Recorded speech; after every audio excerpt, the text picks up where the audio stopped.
El latín, la madre de todas las lenguas romances, la lengua que deformó en las lenguas que hoy hablamos en toda Europa occidental. Y si te dijese que todo esto no es cierto, hoy veremos la tesis de Carmen Jiménez Huerta, en una entrevista que se encuentra en su canal. Dejaré el link en la descripción. Veamos cómo se presenta. Me llamo Carmen Jiménez Huertas, o Carmen Huertas, y me dedico a escribir, a comunicar. Soy filóloga y me especialicé en lingüística computacional, los procesos del lenguaje mediante la informática. Soy una gran aficionada de la investigación en la lengua y escritura ibérica y me gusta la investigación. ¿Y cuál es la tesis de esta lingüista? Pues como decía anteriormente, esta investigadora afirma que las lenguas latinas no descienden del latín. Veamos cómo lo explica ella. La pregunta es muy sencilla, Carmen. ¿Las lenguas románicas provienen del latín? ¿Cuál es tu opinión? Mi opinión es que no. Esta es la respuesta corta. Lo que vamos a hacer es intentar explicarlo un poco para que se entienda por qué estoy haciendo esta afirmación. Bueno, hay que especificar. Yo no estoy dudando de la importancia del latín. El latín fue muy importante, especialmente durante la Edad Media, porque fue la lengua escrita en media Europa, toda la Europa occidental, la única lengua escrita, la lengua de la cultura, sobre todo la lengua de la Iglesia. No es el único caso en que la lengua que se habla sea una y la escrita sea otra. Esto sucede muchísimo en todo el mundo. Por ejemplo, en el caso del chino mandarín, ¿habéis visto en las películas que todos los chinos van al mercado con una pizarrita? Esto lo hacen para entenderse, porque escriben todos el chino mandarín, pero en China se hablan más de 100 lenguas distintas. Lo mismo sucede con el árabe. Una cosa es el árabe clásico y otra cosa es todos los dialectos árabes, que también hay un montón. Entonces es muy normal que en un proceso de la historia haya una lengua que sea la hablada y otra que sea la escrita. Y eso mismo sucede, por ejemplo, entre el arameo y el hebreo, entre el copto y el egipcio. Entonces hay un momento en que la lengua latina desplaza a la lengua que se escribía antes, y la desplazan no los romanos, sino que la desplaza la Iglesia. Del mismo modo que la Iglesia oriental escribe en griego, la Iglesia copta, pues la Iglesia occidental escribe en latín. Entonces es la Iglesia quien desplaza la lengua anterior y no los romanos. ¿Y cuál es esa lengua que se desplaza? El ibérico. Aquí, para nosotros es el ibérico. El ibérico, pero a mí nunca me hablaron en No, la escuela del ibérico. Ni en la escuela ni en la Parece universidad. que la lengua empiece con el latín. Exacto. Este es uno de los grandes fallos, es decir, cuando se estudia todavía en la universidad, no en las escuelas, estoy hablando de la universidad, la asignatura gramática histórica, se parte de que el latín es la madre de las lenguas románicas, entonces se hacen toda una serie de explicaciones bastante rocambolescas muchas veces de cómo ha podido derivar estas palabras que se vulgarizaron, se fueron degenerando para crear una lengua románica. Sin embargo, vemos que no es así. Cuando llegan los romanos a la península ibérica, aquí había una lengua perfectamente consolidada, una escritura perfectamente consolidada. Que se le podría llamar ibérico. Ibérico es la escritura ibérica, se conoce relativamente bien, no se ha descifrado, pero la escritura estaba consolidada como mínimo desde el siglo VI. Es decir, los primeros registros que tenemos en los plomos de Ullastret son del siglo VI, probablemente la escritura es mucho más antigua, porque no aparece así una escritura desarrollada de la nada. Los romanos tardan 200 años en llegar. Y imagínate la situación.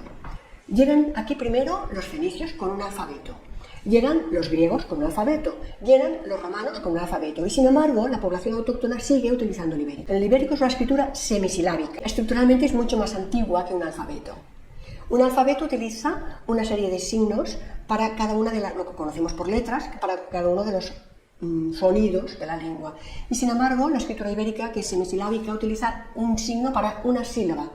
Es decir, tenemos un signo diferente para ta, te, ti, to, tu. Eso conlleva muchísimos más caracteres y por lo tanto es una complejidad añadida a la escritura. Y sin embargo, ¿la situación cuál es? Pues que en plena ocupación romana, cuando llegan los romanos aquí, el ibérico no solo no desaparece, sino que de hecho se expande. Tenemos evidencias de escritura ibérica importantísimo en zonas celtibéricas, por ejemplo el bronce de Botorrita y el bronce de Luzaga, entre otros. Son bronces escritos en escritura ibérica en una lengua que supuestamente no es la misma, es una lengua de origen celta.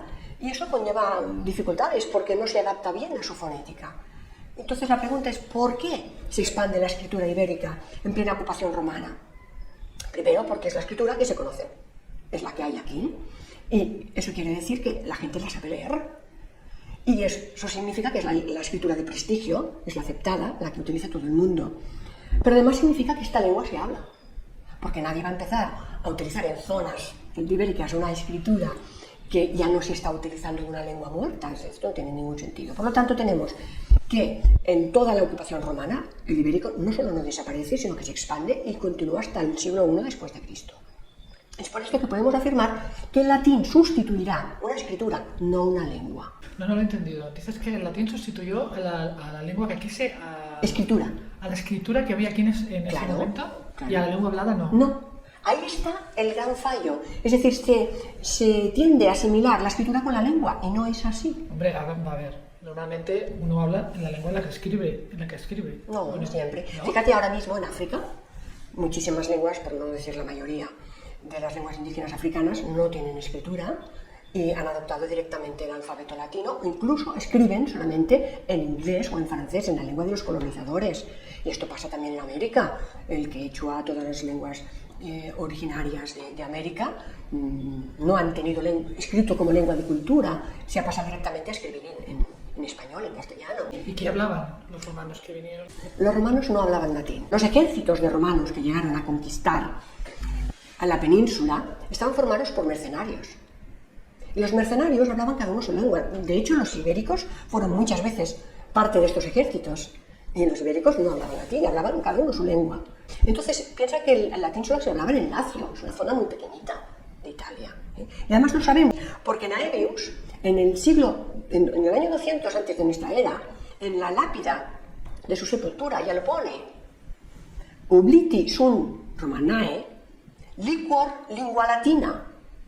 Te está diciendo que los romanos han olvidado la lengua latina. No, los romanos no hablaban el latín. La gente no esperó a que llegaran los romanos para aprender a hablar. ¿Qué nos están diciendo los romanos cuando nos hablan de sí mismos? Que tenían instructores las familias benestantes, las familias poderosas, tenían instructores y que a sus hijos les formaban en latín y griego, las dos lenguas. Bueno, si ellos hubiesen hablado latín, ¿para qué necesitan un instructor que les enseñe a hablar latín? ¿Para qué necesitan cronistas, historiadores que lo anoten todo? Ahora se dice que cualquier palabra en lengua romance que se parezca al latín es de origen latino y deriva del latín. Pero caramba, la encontramos en inglés y en alemán. Entonces estamos hablando de que estas palabras se parecen porque provienen de un sustrato común. Por lo tanto, la filiación no se produce, es parentesco, sí, pero filiación que determina lengua madre, hija, no. Porque lo que vengo a decir es que las lenguas románicas todas se parecen, pero se parecen muchísimo más entre ellas que respecto al latín. Entonces, hasta ahora hemos visto que ya existían una lengua y una escritura consolidadas antes de la ocupación romana, que no se dejó de utilizar con la llegada de otras lenguas, como la griega y el fenicio. No solo eso, sino que además la evidencia arqueológica indica que esta lengua se expandió durante la ocupación romana. Además, para analizar el proceso de evolución de las lenguas romances, es importante tener en cuenta que los mercenarios romanos no hablaban el latín, sino sus propias lenguas. Sigamos. A ver que yo me termine de aclarar, que para mí es muy difícil. O sea, aquí se habla vamos a llamarle una lengua ibérico, un sustrato ibérico, en la que la gente se entendía, incluso escribía, ¿no? Sí. Vale. Llegan los ejércitos romanos. Sí. Estos ejércitos no hablan una sola lengua, que no es el latín además, sino que cada uno, como vienen son gente de diferentes sitios, hablan diferentes... Exacto. Entonces, la lengua que hay aquí obviamente se ve un poco influenciada. Se verá influenciada. Por estos romanos que vienen aquí, ¿no? Y de ahí es donde nace pues el castellano, el catalán, el italiano. Bueno, hay que hacer un inciso importante. Vamos a ver. Las lenguas no cambian tan rápido. Por ejemplo, el griego clásico y el griego moderno se puede comprender. El árabe clásico y el árabe moderno se puede comprender. Pero te pongo ejemplos más próximos. Tú coges el Cantar del Miocid, que está escrito en castellano del siglo XII, y lo puedes leer perfectamente. Tú coges a Ramon Llull, el autor catalán que introduce el catalán en la literatura, por tanto es el primer escritor que utiliza el catalán, no solamente el latín y el árabe, y se puede leer perfectamente. Coges los grandes cronistas de las crónicas catalanas que tenemos, el rey Jaume, el Bernat d'Esclot, el Montaner y el rey Pera. Las 4 grandes crónicas de los reyes catalanes están escritas en catalán. ¿Esto qué nos está diciendo? Que realmente las lenguas no cambian, como nos han dicho, en 400 años. Bueno, depende. ¿No? Vamos a ver, puedo decir algo. Cuando se invadió América y llegaron las lenguas de aquí a América, se dejó de hablar. Fíjate lo que me estás diciendo. Has dicho la frase exacta, se dejó de hablar. Una lengua se muere cuando se deja de hablar. ¿Entiendes? Allí se habla la lengua de los conquistadores. Claro, pero fíjate, el español que llegó a América, que de eso hace 500 años, Exacto. sigue siendo exactamente español. Ha cambiado poquísimo. Un poquito la prosodia, el tipo de acento, la musicalidad, ¿eh? Pero la lengua no ha cambiado. Nadie deja de conjugar los verbos, nadie deja de utilizar el condicional o el futuro, ni pierde los casos por el camino como nos cuentan que ha sucedido. Bueno, yo lo que recuerdo de estudiar latín son las declinaciones. Exacto. ¿Dónde están las declinaciones aquí? Pues mira, esto es un ejemplo clarísimo que nos demuestra que las lenguas románicas no vienen del latín. Precisamente este. ¿Por qué? Porque lo que nos cuenta es que primero la gente dejó de utilizar algunos casos, por ejemplo el genitivo, el dativo, el ablativo, que queda solamente el nominativo y el acusativo. Bien, entonces, durante unos años, claro, la gente no se entendía, porque ¿cómo vas a dejar de utilizar los casos que están marcando la función gramatical de la palabra dentro de la oración? Y yo me pregunto, si en un siglo tenemos 4 generaciones, y esto sucedió en 400 años, durante 400 años, que son 16 generaciones, la gente no se entendía, y no podían hablar porque no tenían claras las correspondencias y las estructuras gramaticales de una oración. A los lingüistas no se les ocurre pensar que la lengua no solamente la usamos para hablar y comunicarnos, la lengua es la base del pensamiento. Pensamos, el discurso interno funciona con el lenguaje. Entonces es imposible concebir que nosotros durante 400 años no nos entendiéramos. Yo he llegado a leer libros de gramática histórica de la universidad, no estoy hablando de cuentos para niños, se sigue explicando en la universidad que la gente llegó a tal grado de vulgarización, por eso se llama el latín vulgar, y de generación de la lengua, que empezaban a usar los gestos para decir que sí, que no, encoger los hombros. Esto está escrito en los libros de la universidad. Porque es la única manera que tienen de explicarse. Claro, ¿cómo pierde los conectores? Lo más curioso, Alicia, es que esto que se nos vende como vulgarización sucede en todas las lenguas románicas y todas llegan a la misma solución. Es decir, se explica que la tendencia es a simplificar estas declinaciones hasta que desaparecen. Y la pregunta es, ¿por qué el alemán no las ha perdido? Sí, exactamente, el alemán tiene declinación. ¿El griego? Pero me estás diciendo que el alemán viene del latín.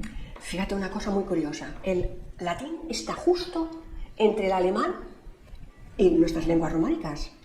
Lingüísticamente y geográficamente hay una progresión. No hay una tendencia natural a perder declinaciones por el camino. Esto no se puede justificar así.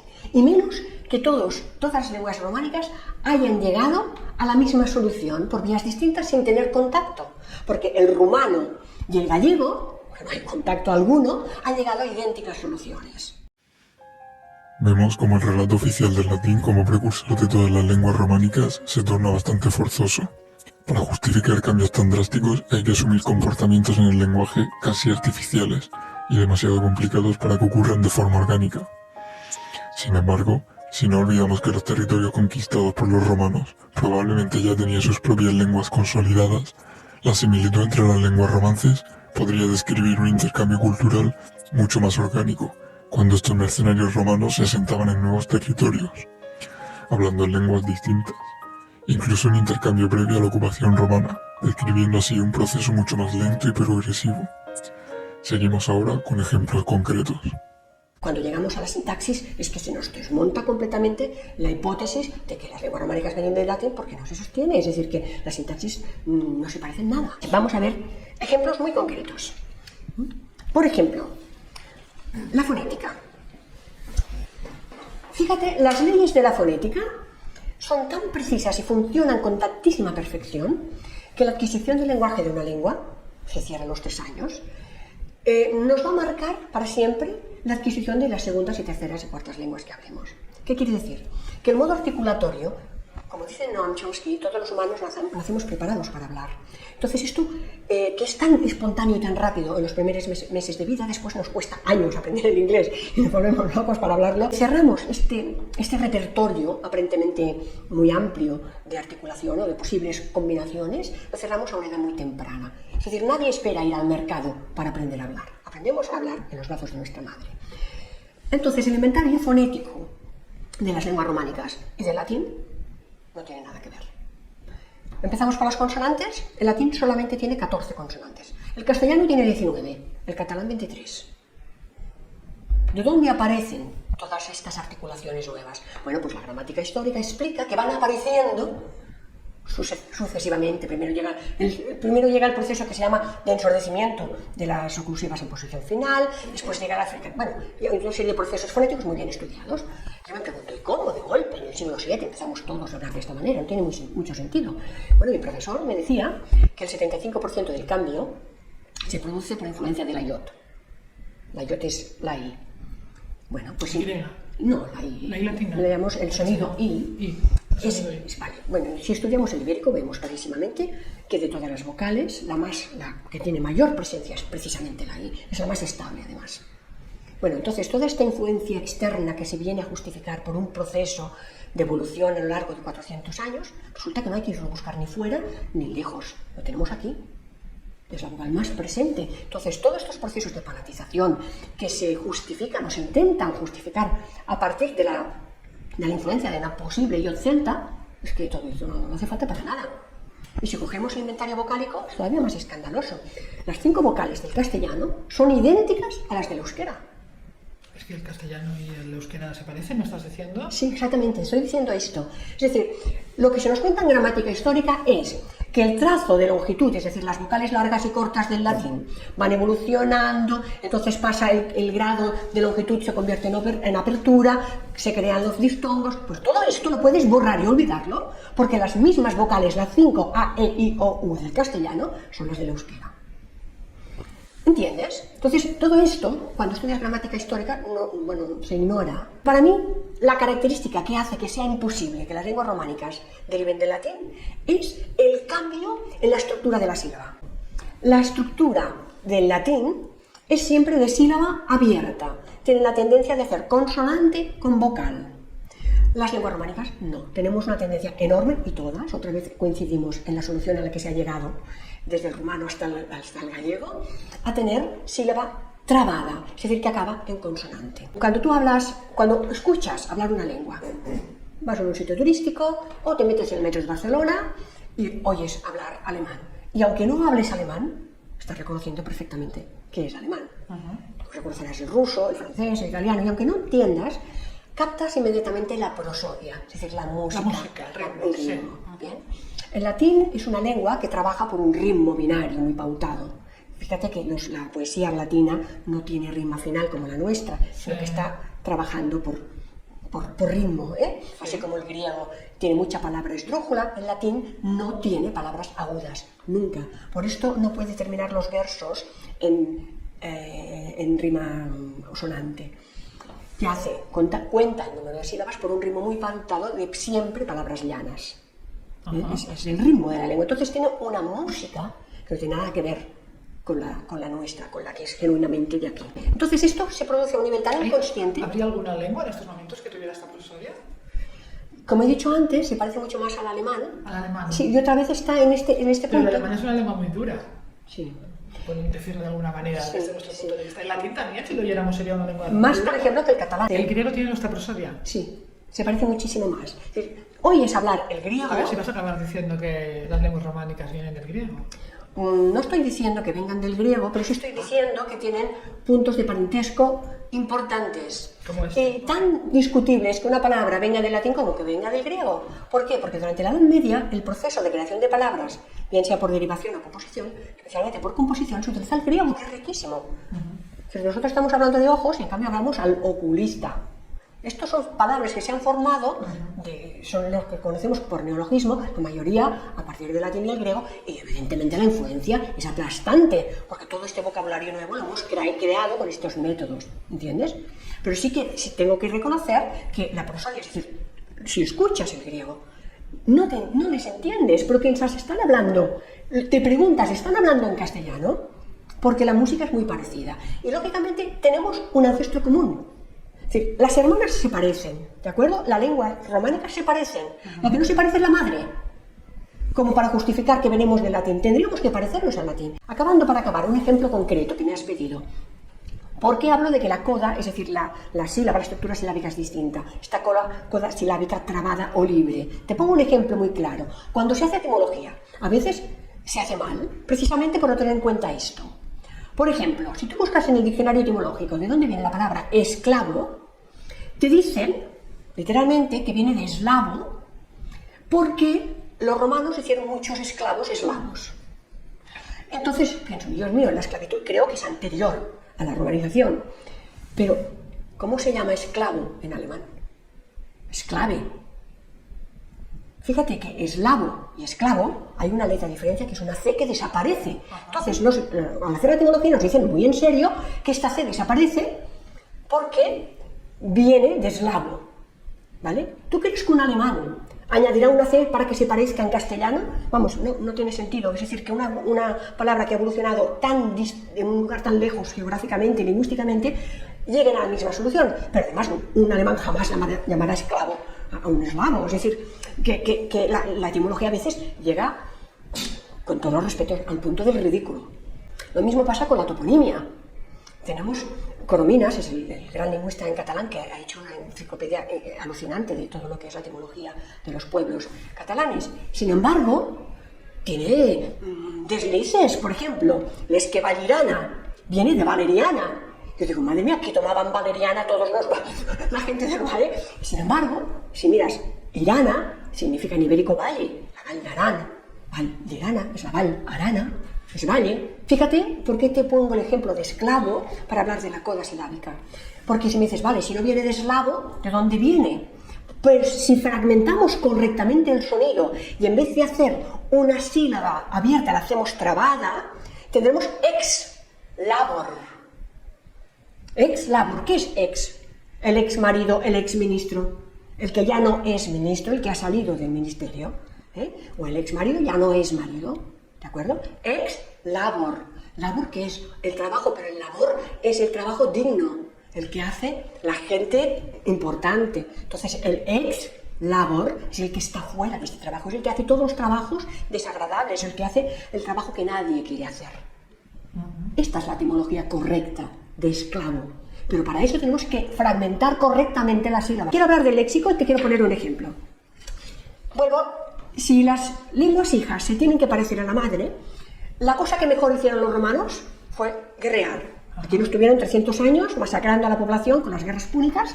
Entonces sería bastante lógico pensar que todo el lenguaje relacionado con el campo semántico de la guerra sería absolutamente latino. Si fuera verdad que los soldados que vinieron aquí, el ejército, hablaban latín.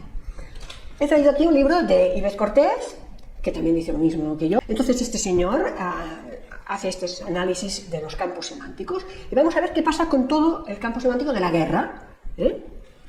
¿Cómo se dice, por ejemplo, tratado?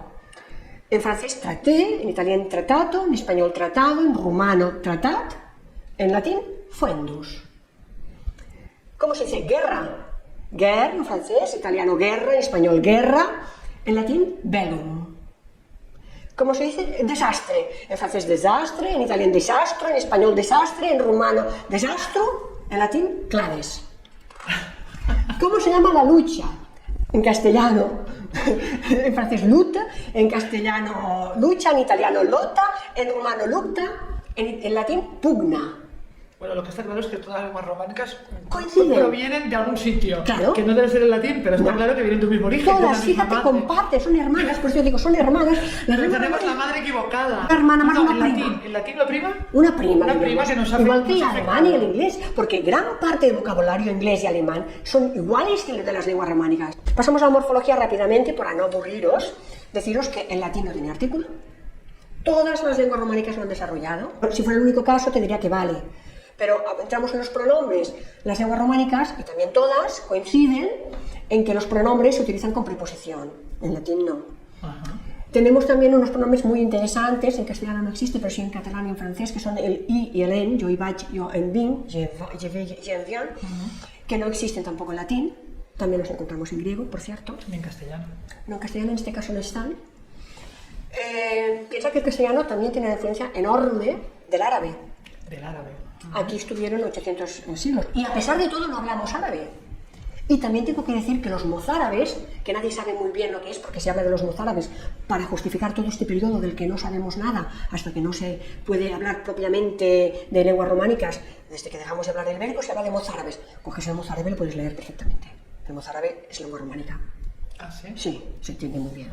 Tiene influencia del árabe. El castellano tiene un 20% de palabras. Palabras, no estructura, que es ahí donde vamos. La estructura profunda, lo que es la morfología, la sintaxis, no se puede traspasar de una lengua a otra, porque es el sistema de conexiones neuronales que utilizamos para los Sistema procesos de conexión mental. de alguna manera. Mira, el castellano, el catalán, las lenguas románicas, son de núcleo verbal. No podemos construir una oración sin verbo.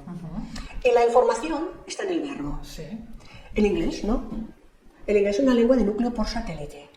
Por ejemplo, nosotros hablamos de entrar, subir, bajar. Cada vez necesitamos un verbo muy específico para indicar el movimiento. Un inglés dice get in, get off, get through. ¿Entiendes? Get up, get down. La información está en el satélite, en la partícula que añades a este verbo. Y aquí no, aquí la tenemos en el verbo. El verbo es lo que nos muestra clarísimamente que hay un proceso evolutivo en las lenguas románicas que no se puede explicar de ninguna manera a través del latín.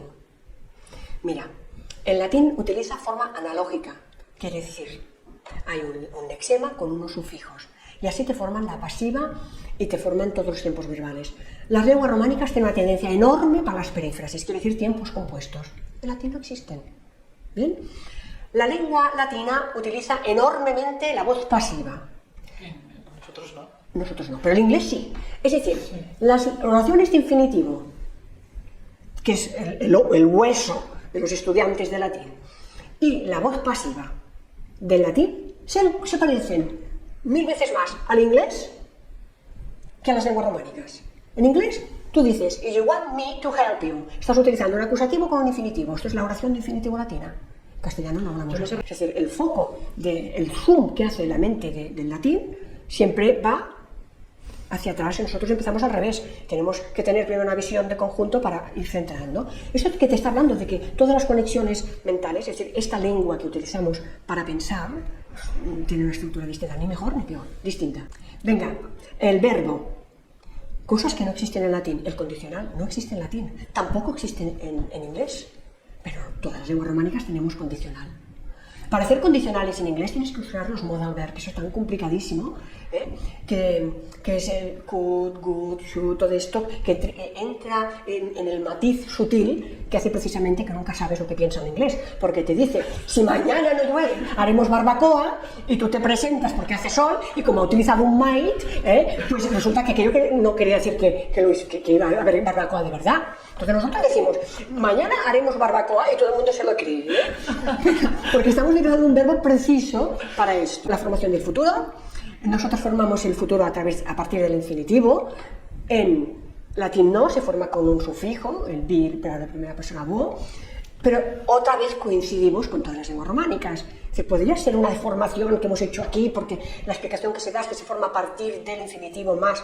Bueno, si se forma a partir del infinitivo más, estamos yendo a las perífrasis, que es el modo por antonomasia que tenemos los de las lenguas románicas para formar los tiempos verbales. Nos encantan las perífrasis verbales.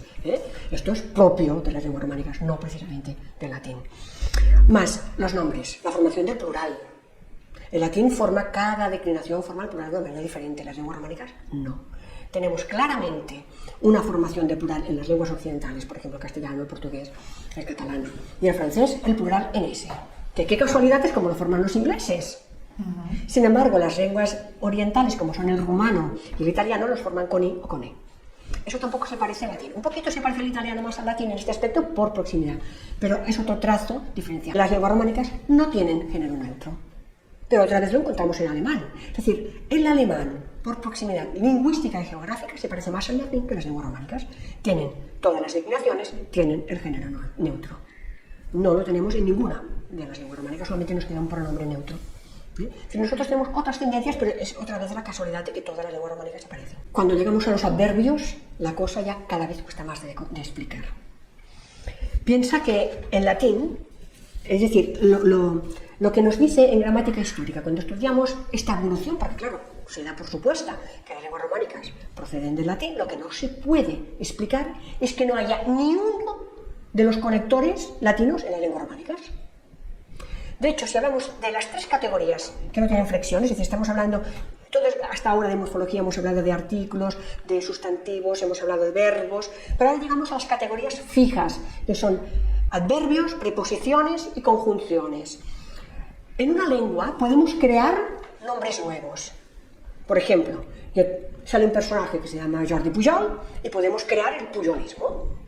Podemos inventar nombres y adjetivos y podemos incluso inventar verbos. Por ejemplo, formatear, ahora con la informática pues se están inventando, pues necesitamos vocabulario nuevo y esto es muy productiva, la lengua tenemos recursos para inventar palabras nuevas, pero las categorías cerradas, las fijas, no son cerradas, no podemos inventar preposiciones, adverbios y conjunciones y además son las imprescindibles en una lengua. Entonces, la gran incógnita es cómo es que ni una sola de las conjunciones latinas y de todos estos conectores latinos se han trasladado a las lenguas románicas.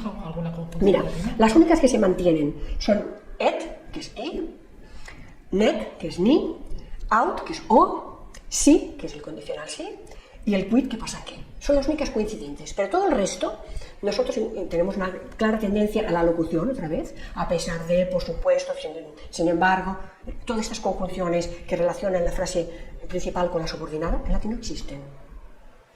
Y ahí es donde se nos desmonta completamente el esquema.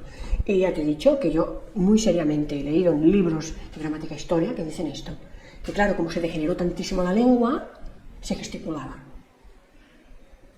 Entonces yo quiero decir, no obstante, oye, te voy a dejar mi libro, no obstante con un gesto. Pues, no sé, vamos a empezar a inventar. Realmente esto es serio, ¿eh? Mira, en el siglo XIX... ¿Tú crees? En el siglo XIX, toda la población, el 90% de la población, era analfabeta y conjugaban perfectamente los verbos. Y es más, tenían un lenguaje muchísimo más rico que el que tenemos nosotros.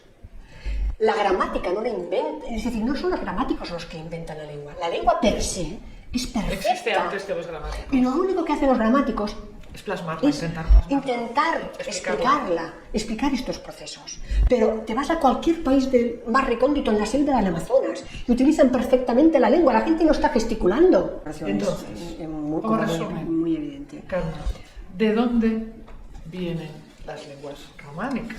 Las lenguas románicas no vienen, estaban aquí. Antes de la llegada de los romanos la gente hablaba perfectamente y son las lenguas que se hablaban aquí.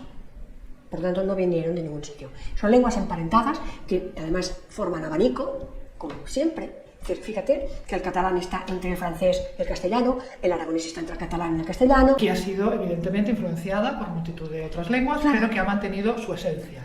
Y además el proceso es de miles de años, no de cientos. Este es el gran cambio. Es decir, toda la explicación de gramática que se intenta justificar en 400 años, tendríamos que hablar de miles de años.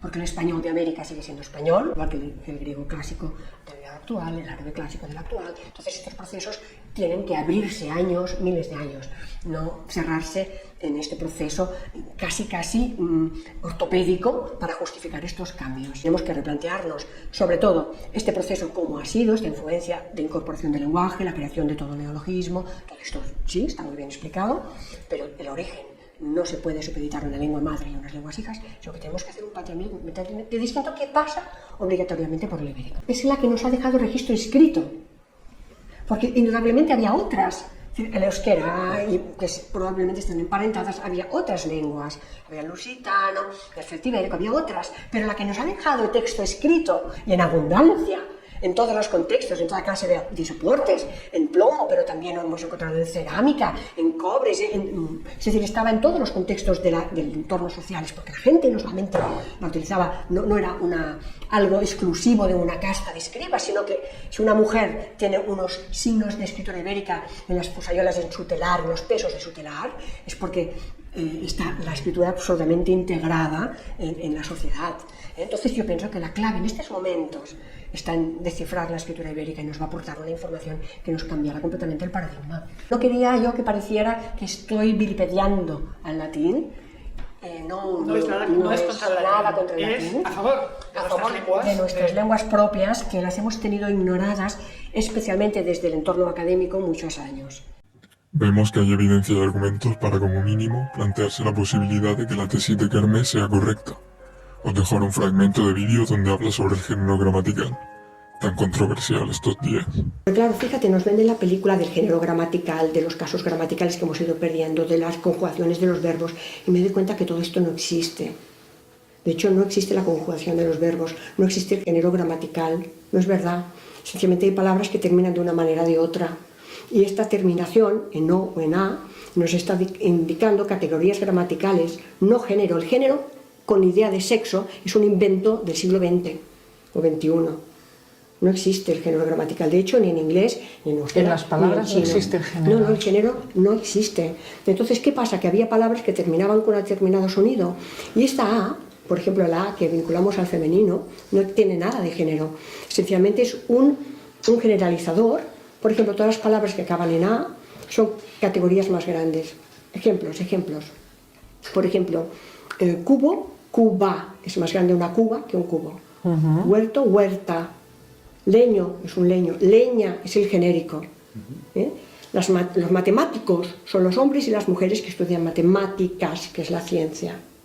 Entonces, palabras que acaban en ma, todos los grupos de animales, jirafa, tortuga, todos acaban en ma porque son genéricos.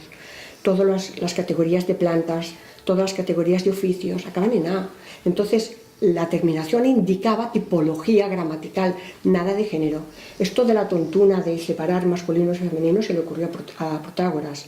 ¿Ah? A Protágoras, Protágoras, un gramático griego, que se le inventó esto de clasificarlo. Pero de hecho, la O tampoco era masculino, porque todavía en bable o en asturiano esta O nos habla de neutro como genérico, cosas incontables.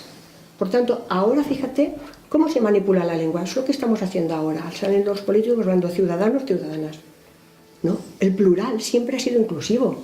Cuando yo hablo de árboles, no dejo fuera los manzanos o los perales o los olmos. Árboles incluye a todos. Entonces, un plural siempre es inclusivo. Entonces, el que está viendo género sexuado donde no lo hay, tiene un problema. ¿Entiendes? Porque la lengua no es así. La lengua no tenía género, pero tampoco tenía conjugaciones de los verbos. ¿Vale? Si cogemos un tiempo verbal, todas estas conjugaciones tan complicadas, realmente, ¿qué es? Por ejemplo, cantar. Cantaré, futuro, cantar, he de cantar. Cantaremos, nos, nosotros, hemos de cantar. Así se forman los verbos. Y vamos a ver, y así con todo, hablar todo el tema de que nos han vendido, que no tiene sentido, que es aleatorio, que es derivativo. No es así. Era mucho más sencillo, mucho en realidad, más que todo sencillo, eso. mucho más intenso, mucho más Se ha complicado Yo adivino, ahora. era más científico que lo que ahora la ciencia... Es que ahora nos despistan, ahora justamente pasa lo contrario.